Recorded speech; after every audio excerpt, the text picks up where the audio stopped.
Hey everyone, welcome back to my channel, Lay on Keys. If you're new to my channel, welcome and feel free to subscribe.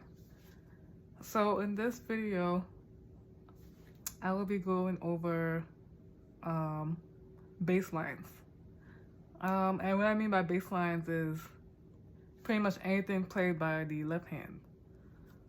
So we pretty much discussed before this point a lot of things on the right hand, and everything pretty much discussed does apply to the left hand as well. But so when you're playing the left hand isn't usually that much involved. The great thing about playing piano that most other instruments don't really have is that as a pianist you can be your own bass player, meaning on the right hand usually playing the melody, and on the left hand, if you don't have a bass player, you could usually use your left hand to play like a bass line. And the good thing too is if you do happen to have a musician on the bass, then you won't have to rely on yourself to play the bass line. You can always just use the right hand just to play, the melody or whatever you're playing on the right hand. You can always use the left hand too, but you won't have to rely on it so heavily for bass. But anyway, so this video is just for basically if you don't have a bass player and you just want to play something on the left hand but you're not sure what exactly to play. So the good thing about playing bass lines, it's relatively simple. It can vary depending on what genre song you do. But in this video, I'll just show like very simple bass lines for, that you can play with like classical songs or gospel songs, for example. So to demonstrate, I'll use the example of a very popular gospel song called What a Friend We Have in Jesus. If you're a churchgoer, you're probably familiar with this song. But first I'll just go over what the chord progression is. Remember how in the last video I mentioned how most gospel songs follow this kind of chord progression? I'm using the 1, the 4, and the 5. Well, the good thing is that What a Friend We Have in Jesus follows the same rule.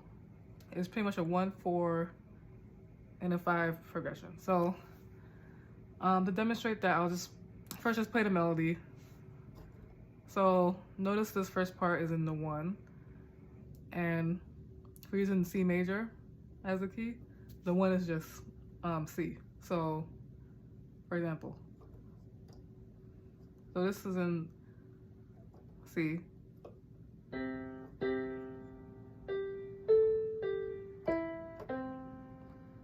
Okay, so notice how I'm playing the C in the left hand. And then when we get to the second part, we go to a 4, which in the C major would be an F major. So now I'm going to play a F in the left hand. And then you go back to a 1, which is back to a C. Oops, sorry.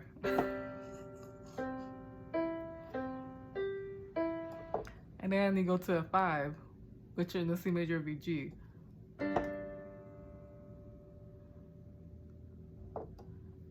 And it's basically the same thing for the second part.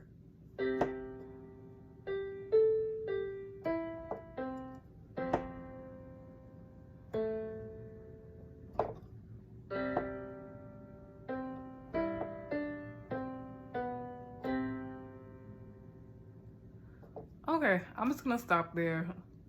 But you got the point. So it's when you're playing the verse, it's pretty much just a 1, 4, 1, 5 progression.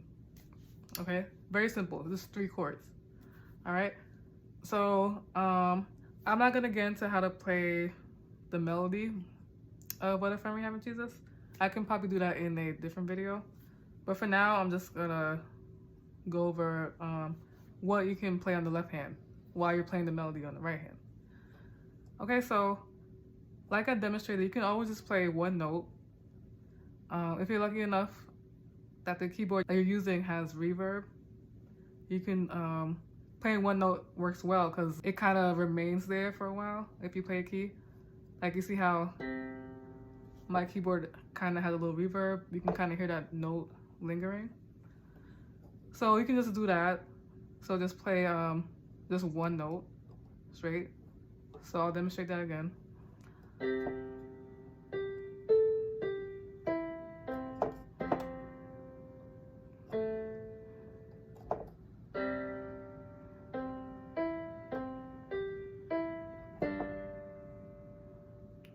All right, so that's one way to play the bass. Another way is you can actually play the first note and the fifth note together. This is actually called a power chord, but I'm not gonna get too much into that in this video. I'll get more into that in later videos. But anyway, just know that this is another way to play it. So for example, this is how it would look like.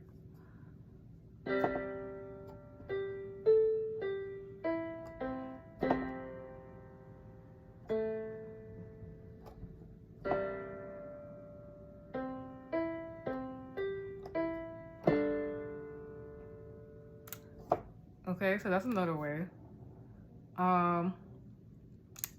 Another way to do it is using three notes. And by these three notes, I mean kind of like an octave with the fifth note in between. So this is how that would look like.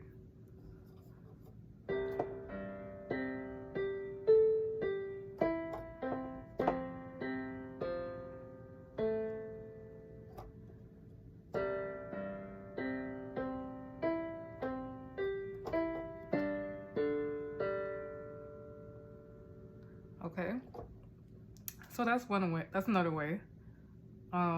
If you wanted to make this like a continuous arpeggio kind of thing, you could play the notes kind of back and forth. So here's how that sounds like.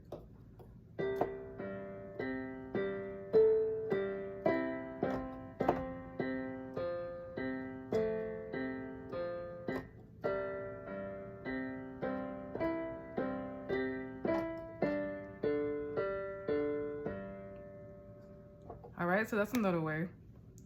And another way is basically similar, but instead of playing the eighth note, you're gonna, the third note you would be playing would be with a third note on top of the eighth note. So here's how that looks like. So instead of this, it'd be something like this. So let me demonstrate.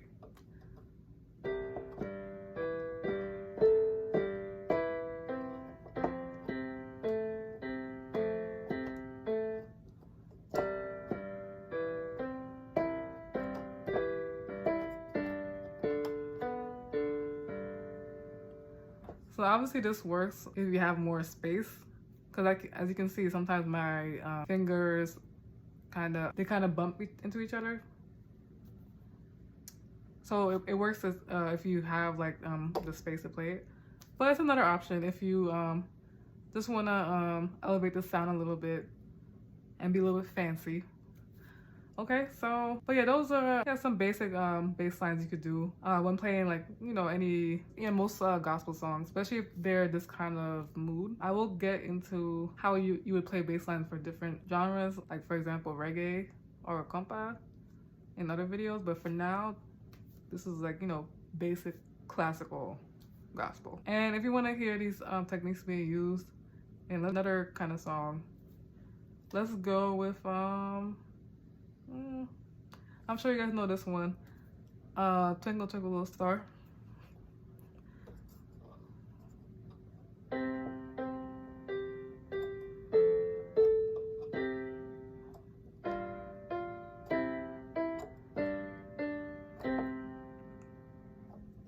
Now as you can see, this song also has the same 1, 4, 5 chord progression.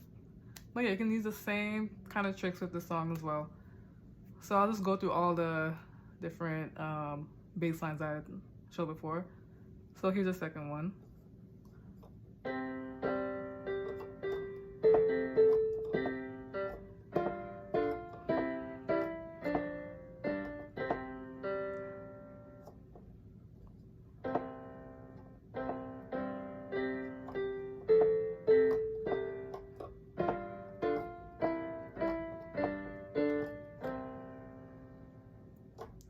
Now, if you notice, when I play that, it also depends on like the beat of the song. So sometimes you might not be able to play the whole, for example, if you play a whole 3-noter like this, or because you know the chords change really fast. It's just kind of one of those things you just have to kind of feel out once you learn songs. But for the most part, yeah, you can pretty much use this bass line with most songs. It will fit with most songs, just depending on the genre and what you kind of want the mood to sound like. But that is it. I don't think there needs to be a quiz for this video because it was pretty straightforward. So I hope you guys learned something. Thanks again for watching. If you have any questions, feel free to leave it in the comment section. But for now, I'll see you next time. Bye.